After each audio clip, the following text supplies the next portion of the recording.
எப்படி கனவாக பேச்சுலர் அதாவது ஆண்கள் எப்படி ஆயுதம் சொல்லித்தரேன். இப்படி கிட்ட கொண்டு வா, இப்படி கனவா காட்டு, கனவா மட்டும் காட்டு. இப்போ தலையோட உருவி எடுத்துடணும். எடுத்து இப்படி போட்டுட்டு இந்த பகுதியை இப்படி ஆயணும். அதில் நல்லா ஆஞ்சி எடுக்கணும். ஆஞ்சிட்டு இதுக்குள்ள இருக்கு இந்த அந்த இதோட குடல் எல்லாம் உருவி இப்படி போட்டுடணும். மைய இருக்கு. ஐயா போட்டாச்சா, நல்லா ஆஞ்சிக்கிட்டாச்சா. ஆஞ்சிட்டு இதை இப்படி பிடிச்சி இப்படி உரிக்கணும்.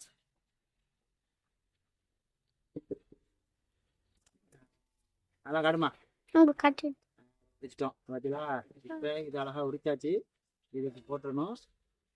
அப்புறம் இது ஆயணும். இங்க பாருங்க ஃப்ரெண்ட்ஸ், என்ன காட்டு சரியாண்ணா. நல்லா ஆயும் போது பார்க்க கொஞ்சம் கொடூரமா இருக்கும். நல்லா ஆக்கி திங்கும் போது நல்லா உனக்கே நல்லா டேஸ்டா இருக்கும். செஞ்சு தின்னுங்க. அடுத்த வீடியோல பார்ப்போம்.